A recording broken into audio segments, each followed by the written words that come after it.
اعوذ باللہ من الشیطان الرجیم بسم اللہ الرحمن الرحیم الحمد للہ رب العالمین خالق السماء والارضین الواحد الاحد الفرد الصمد الذی لم يتخذ صاحبۃ ولا ولدا والصلاة والسلام علی اشرف الانبیاء والمرسلین سیدنا و مولانا ابی القاسم محمد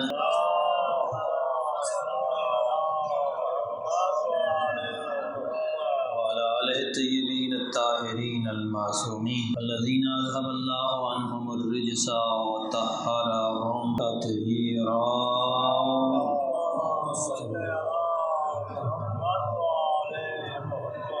ورحمۃ علی محبیہم وموالیہم واللعنۃ علی اعدائہم من یوم عداوتہم الی یوم الدین ومن یوم الدین الی ابد الآبدین اما بعد فقد قال اللہ تعالی فی کتابہ المجید بسم اللہ الرحمن الرحیم ومن جاہد فانما یجاہد لنفسہ ان اللہ لغنی عن العالمین۔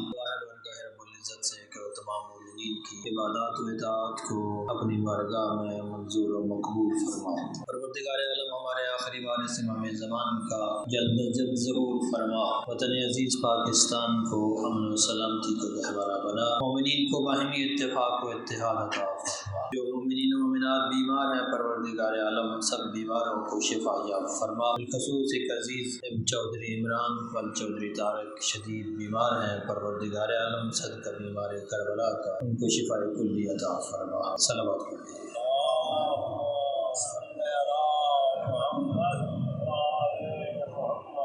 سورہ مبارکہ لقمان میں آیت نمبر 6 ہے، خداوند متعال ارشاد فرما رہا ہے کہ ومن جاہد فانما یجاہد لنفسہ ان اللہ لغنی عن العالمین، کہ جو شخص کوشش کرتا ہے محنت کرتا ہے وہ اپنے لیے ہی کرتا ہے، بے شک خدا تو تمام جہانوں سے بے نیاز ہے۔ یہاں پر جہاد اس اصطلاحی معنی میں نہیں ہے کہ جس میں تلوار اٹھا کر کسی بیرونی دشمن سے مقابلہ کیا جاتا ہے، بلکہ یہاں پر جہاد اندرونی دشمن سے مقابلے کا نام ہے۔ اگرچہ دونوں جہاد ہوتے ہیں، ایک جہاد اکبر کہلاتا ہے اور ایک جہاد اصغر کہلاتا ہے۔ مشہور واقعہ بھی ہے کہ صحابہ کی ایک جماعت جب جنگ سے واپس آئی تو پیغمبر نے کہا کہ آپ لوگوں نے جہاد اصغر کر لیا، بہت اچھا کیا، لیکن چھوٹا جہاد کیا، اب بڑے جہاد کے لیے تیار ہو جائے۔ تو پوچھا گیا کہ وہ بڑا جہاد کون سا ہے؟ تو فرمایا وہ بڑا جہاد ہے اپنے نفس کے خلاف لڑنا، اپنی اندرونی خواہشات، اندرونی تمایلات، رجحانات کے خلاف لڑنا، یہ بڑا جہاد کا ہے۔ تو اس آیت میں اسی بڑے جہاد کا، اسی جہاد اکبر کا ذکر ہے۔ بیرونی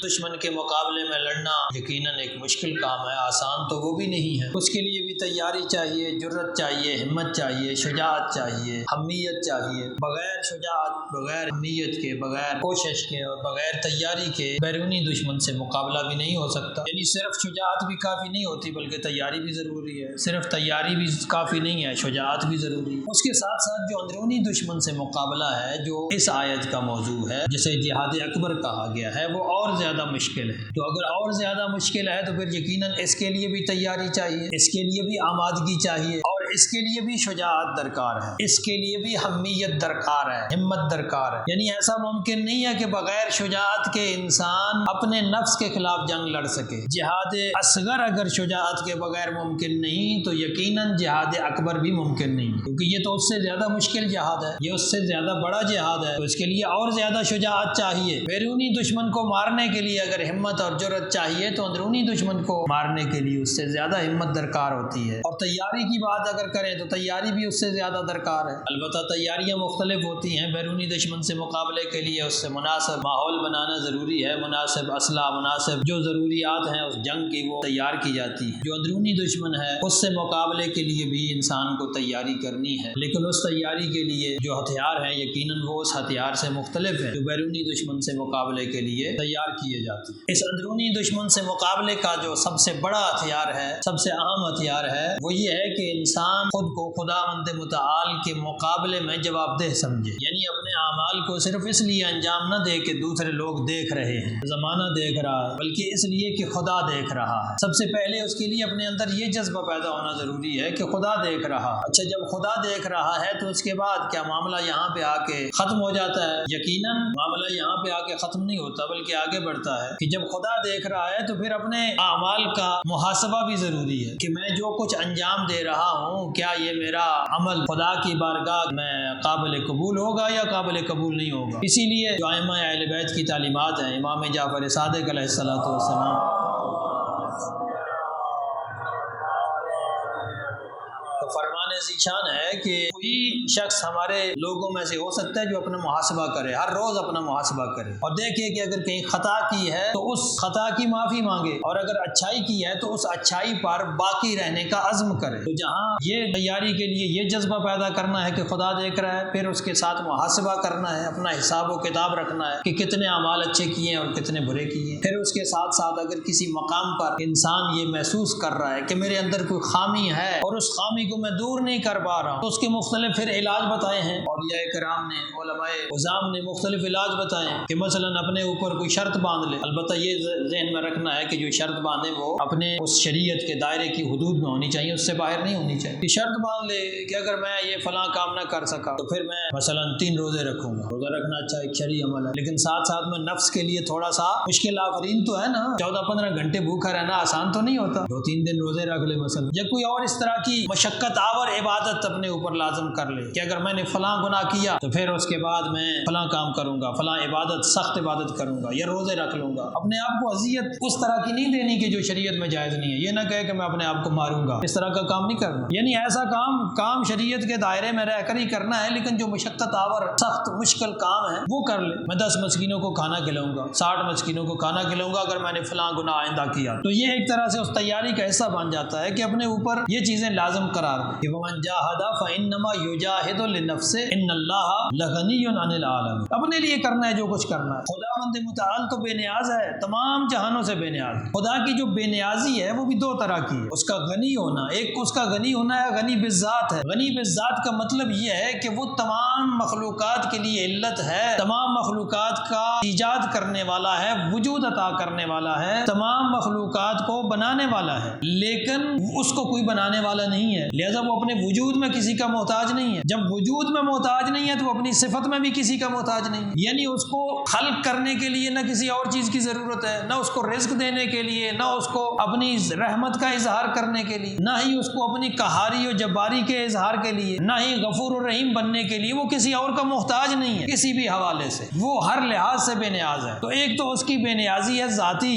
دوسرا یہ ہے کہ اس کا بالفعل دیکھا جائے تو دیکھیے وہ کتنی بڑی کائنات کا خالق ہے، اتنی وسیع و عریض کائنات ہے کہ انسان اگر اس کائنات کے بارے میں ہی سوچنا شروع کر دے تو انسان حیران رہ جاتا ہے۔ کہا جاتا ہے کہ روشنی 1 سیکنڈ میں تقریباً 3 لاکھ کلومیٹر کا سفر کرتی ہے، اور سورج کی روشنی زمین تک تقریباً 8 منٹ 19 سیکنڈ میں پہنچتی ہے۔ اس کا مطلب یہ ہے کہ سورج زمین سے 14 کروڑ سم تھنگ میل کے فاصلے پر ہے۔ اب یہ سورج کی بات ہے، سورج کے علاوہ اور ہزاروں لاکھوں کروڑوں بلکہ اربوں ستارے اور سیارے ہیں جن کی روشنی ہم تک پہنچنے میں کئی ہزار سال لگ جاتے ہیں، صرف روشنی پہنچنے میں۔ وہ روشنی کی جس کی رفتار 1 سیکنڈ میں، یہاں روشنی کا کوئی دیپ جلتا ہے 1 سیکنڈ میں اس کی روشنی 3 لاکھ کلومیٹر تک جاتی ہے، سفر کرتی۔ تو ایسے میں ایسے ستارے اس زمین پر ہیں کہ جن کی روشنی ہم سے کیا ہے، وہ اربوں سال بعد ان کی روشنی ہم تک پہنچ رہی ہے۔ ابھی جو لیٹسٹ ان سائنسدانوں نے کیا ہے وہ ٹیلیسکوپ خلا میں بھیجی ہے، جیمز ویب، اس سے پہلے وہ ہبل ٹیلیسکوپ تھی، اب جیمز ویب بھیجی ہے، تو اس نے جو لاسٹ ٹائم کیپچر کیا ہے جس ستارے کی روشنی کی، وہ کہتے ہیں کہ وہ ستارہ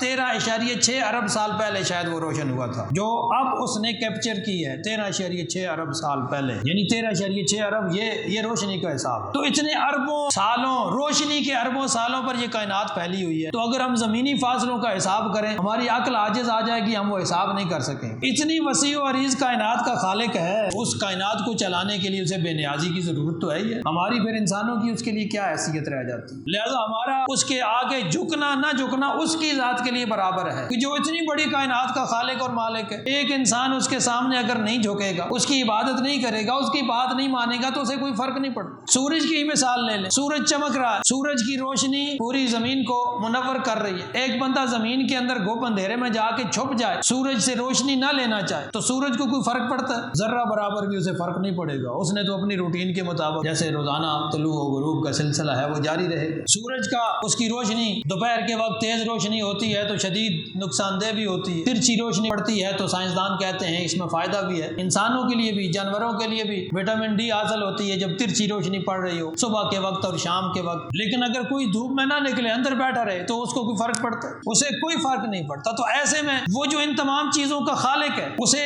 ایک انسان کے نافرمانی سے کوئی فرق نہیں پڑتا۔ لیکن ومن جاہد فانما یجاہد لنفسہ، جو جہاد کرے گا وہ اپنے لیے ضرور فائدہ حاصل کرے گا۔ اب جیسے سورج سے کوئی بندہ فائدہ نہ اٹھائے اس کی مرضی ہے، جو فائدہ اٹھائے، لوگوں نے اب سولر کیا ہے وہ انرجی کا سلسلہ شروع کر دیا ہے، یہ سورج سے فائدہ اٹھانے والی بات ہے۔ جب تک لوگوں کو نہیں پتا تھا بھائی سورج سے کیسے فائدہ اٹھانا ہے، تب تک بھی سورج تو چمک رہا تھا، اپنی روشنی دے رہا تھا، کسی نے فائدہ نہ اٹھایا تو بھی اسے کوئی فرق نہیں پڑا۔ اور اب جب لوگ اس سے فائدہ اٹھا رہے ہیں، اب جب سولر کیا ہے وہ اس کے لیے آلات ایجاد ہو گئے ہیں سولر انرجی کو اس میں اکٹھا کرنے کے لیے اور پھر اس کو استعمال کرنے کے لیے، تو وہ سورج اب بھی چمک رہا ہے، اسے کوئی فرق نہیں پڑ رہا۔ لیکن جو اس سے وہ انرجی حاصل کر رہے ہیں ان کا فائدہ ہو رہا ہے، وہ اپنا فائدہ ضرور کر رہے ہیں کہ جو زمینی اور ذرائع تھے مثلا انرجی کے اس میں کمی آ رہی ہے، مسائل بن رہے ہیں، بجلی کی آئے روز لوڈ شیڈنگ ہے، پوری نہیں ہوتی، تو ایسے میں سولر کے ذریعے سورج کی توانائی کے ذریعے سے انسان اس سے فائدہ اٹھا رہے ہیں، اسے کوئی فرق نہیں پڑ رہا، وہ روشنی دے رہا، پہلے بھی دے رہا تھا، اب بھی دے رہا ہے اور بعد میں بھی دیتا رہے گا، اسے کوئی فرق نہیں پڑنا۔ لیکن انسانوں کو فرق پڑ رہا ہے، یہی صورتحال ہے، تشبیہ صرف سمجھانے کے لیے بات کر رہا ہوں۔ یقیناً خدا تو خالق ہے، سورج کا بھی خالق ہے، سورج کی خدا کے ساتھ تشبیہ نہیں دی جا سکتی، مثال سمجھانے کے لیے ہوتی ہے، مثال تشبیہ دینے کے لیے نہیں ہوتی۔ تو آپ اسی سورج کی بات کر لیں اور پھر دیکھیں کہ خداوند متعال جو خالق کل ہے اس خالق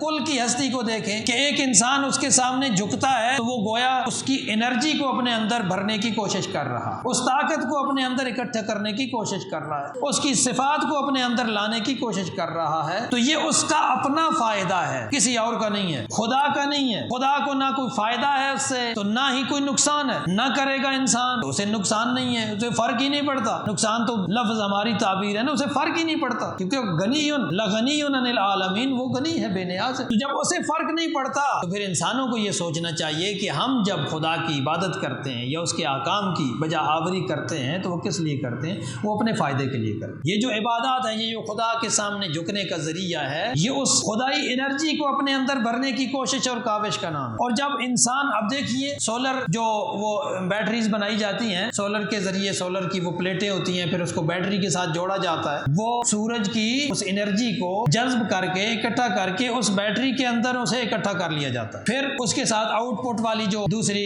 ڈیوائسز ہوتی ہیں لگا کر، مثلا پنکھا یا بلب یا جو بھی چیز آپ نے لگانی ہے اس کے آؤٹ پٹ کے لیے، وہ انرجی وہاں سے آؤٹ پٹ کے ذریعے سے آپ کے فائدے کے لیے استعمال ہوتی ہے۔ یہ ساری تمہید میں نے اس لیے باندھی۔ عبادات ایسے ہی ہیں کہ جیسے انسان اللہ سے اس خدائی انرجی کو حاصل کرنے کی کوشش کرے، عبادات ایسے ہی ہیں جیسے آپ سورج سے کرتے ہیں، انرجی حاصل کرنے کی کوشش کرتے ہیں، اور انسان کی زندگی کے جو معاملات ہیں وہ اس کا آؤٹ پٹ ہیں، وہاں اس انرجی کا اظہار ہونا ہے کہ انسان نے وہ اتنی انرجی حاصل کی ہے تو کتنی کی ہے اور کیسے کی ہے۔ اگر یہ عبادات واقعاً انسان نے اللہ کے لیے کی ہیں اور اللہ کے سامنے اس کو خالق مان کر، اس کو مالک مان کر، اس کو حقیقی عبادت کے لائق مان کر اس کے سامنے جھکا ہے، تو اب یہ جو آؤٹ پٹ سامنے آئے گا وہ انسان کے عمل کے ذریعے سے واضح ہوگا کہ اب اگر ہم دیکھ رہے ہیں کہ انسان کا عمل ایسا عمل ہے کہ اس کے زبان سے، اس کے ہاتھ سے، اس کے طریقہ کار سے، اس کے اقدامات سے دوسرے لوگوں کو نقصان پہنچ رہا ہے، تو سمجھ لو کہ اس نے عبادت نہیں کی، اس نے اپنا ٹائم ضائع کیا، کیونکہ اس نے خدائی انرجی کو اپنے اندر اکٹھا ہی نہیں کیا۔ یہ ایسے ہی ہے کہ جیسے وہ جو آپ نے سولر کے لیے پینل لگایا، جو پلیٹ لگائی ہے، وہ گویا آپ کی کرپٹ ہو گئی اور بیٹری کے اندر کچھ بھرا ہی نہیں گیا، لہٰذا جب آپ آؤٹ پٹ کے لیے کوئی ڈیوائس لگائیں گے، پنکھا لگائیں گے، کوئی بھی چیز لگائیں گے، کچھ نہیں نکلے گا، پنکھا نہیں چلے گا، ٹیوب لائٹ نہیں چلے گی، بلب نہیں جلے گا۔ کیوں نہیں جلے گا؟ کیونکہ اس میں انرجی آئی نہیں ہے۔ اب انسان کو دیکھ لیں کہ اگر انسان کے اندر مسجد سے نکلنے کے بعد اس کی زبان پر وہی الفاظ ہیں جو مسجد میں آنے کے بعد تھے تو مجھے کہنے دیجئے کہ پھر کوئی فائدہ مسجد میں آنے کا نہیں ہوا۔ اگر مسجد کے اندر نماز پڑھنے سے پہلے خدا نخواستہ وہ دوسروں کے ساتھ دھوکہ کرتا تھا، نماز پڑھنے کے بعد بھی وہ دھوکہ کر رہا ہے، تو اس آؤٹ پٹ سے سمجھ جائیے کہ اس کے اندر کوئی ان پٹ نہیں آئی، اس نے کچھ حاصل نہیں کیا ان عبادات سے جس کے لیے وہ مسجد میں آیا تھا، جس مقصد کے لیے وہ خدا کے سامنے سر جھکا رہا ہے کہ وہ خدائی انرجی کو اپنے اندر حاصل کرے۔ تبھی تو ائمہ معصومین نے فرمایا ہے کہ کسی شخص کو پہچاننا ہو، اس کی دینداری کو سمجھنا ہو تو اس کی عبادات کو مت دیکھو، اس کے معاملات کو دیکھو۔ یہاں آ کر بات سمجھ میں آتی ہے نا کہ کتنی حکمت بڑی بات کی ہے ہمارے ائمہ نے کہ اس کے معاملات کو دیکھو، اس کی عبادات کو مت دیکھو، کیونکہ عبادات تو اس کی ان پٹ کا ذریعہ ہے۔ اب واقعاً اس نے ان پٹ لی ہے خدا سے، یا نعوذ باللہ تکبر کرتے ہوئے کہ میں تو بڑا عبادت گزار ہوں، نمازی ہوں، نعوذ باللہ وہ شیطان سے ان پٹ لیتا رہا ہے۔ اب باہر نکلے گا تو ظاہر آ جائے گا نا، جب زندگی کے معاملات میں جائے گا تو اس وقت پتہ چلے گا کہ یہ اس نے ان پٹ خدا سے لی ہے یا نعوذ باللہ شیطان سے لی ہے۔ اگر تو واقعاً اس نے اللہ کی عبادت کی ہے تو اس کا مطلب یہ ہے کہ اس کے اندر خدائی انرجی بھری گئی ہے۔ اگر خدائی انرجی بھری ہے تو وہ اس کے معاملات میں ظاہر ہونی چاہیے، اس کی روزمرہ کی زندگی میں ظاہر ہونی چاہیے۔ اگر وہ نمازیں پڑھ کر پھر بھی جھوٹ بولتا ہے، اگر وہ نمازیں پڑھ کر لوگوں کو پھر بھی تکلیف دیتا ہے، اگر وہ نمازیں پڑھ کے پھر بھی غیبت کرتا ہے، اگر وہ نمازیں پڑھ کے پھر بھی یتیموں کا مال کھاتا ہے، اگر وہ نمازیں پڑھ کے پھر بھی اپنے معاملات کو درست نہیں کرتا، امانت میں خیانت کرتا ہے، دوسروں کے ساتھ حسد کرتا ہے، بغض کرتا ہے، نفرت کرتا ہے، کینہ اس کے اندر بھرا ہوا ہے، تو سمجھ لیجئے کہ اس کے اندر عبادات نے کسی چیز کا اضافہ نہیں کیا۔ یہ عبادات اگر اضافہ کر رہی ہیں، اگر ایک طرف سے عبادت آ رہی ہے تو دوسری طرف سے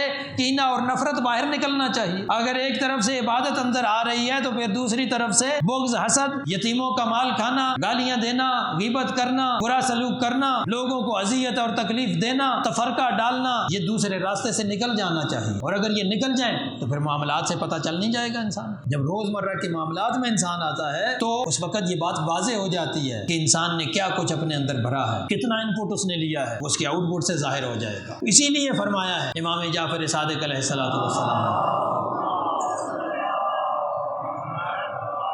کہ اگر ہمارے شیعہ مخلص ہو کر عمل کریں تو وہ اس درجے پر پہنچ سکتے ہیں کہ فرشتے ان کے ساتھ مصافحہ کریں۔ یہ کس صورت میں ہے؟ یہ اسی صورت میں ہے کہ جب واقعاً انسان اپنے اندر خدائی انرجی بھرنے کی کوشش کرے اور شیطان والی انرجی کو نکال دے، شیطانی صفات سے دوری اختیار کرے، وہ معاشرے میں اس کے معاملات سے نظر آئے گا۔ فرمایا کہ فرشتے اس سے مصافحہ کریں گے اور بادل اس پر سایہ کریں گے۔ کتنی بڑی بات ہے، معمولی بات نہیں ہے کہ انسان مشکل میں ہو، صحرا میں، اور بادل اس کے اوپر سایہ کرنا شروع کر دے۔ اس مقام تک پہنچ جائے، یہ تبھی پہنچ سکتا ہے کہ جب انسان اپنے اندر وہ ساری جو ہے نا وہ صفات بھرنے کی کوشش کرے۔ وہ اسی وقت ہو سکتا ہے کہ جب انسان عبادت کا مفہوم اور مقصد سمجھ لے، جب وہ یہ سمجھ لے کہ میں نے عبادت سے خدا کو خوش کرنا ہے تو پھر وہ ایسی انرجی بھرنے کی کوشش ہی نہیں کرے گا۔ جب وہ یہ سمجھ لے کہ خدا تو بے نیاز ہے، یہ عبادت میرے اپنے کام آئے گی، اور کام کیسے آئے گی؟ کام اسی صورت میں آئے گی کہ جب میں خدا کے ساتھ اپنا لنک جوڑ لوں اور وہ ان پٹ اپنے اندر بھرنے کی کوشش کروں، وہ خالص انرجی اپنے اندر بھرنے کی کوشش کروں۔ صلوات پڑھ لیجیے۔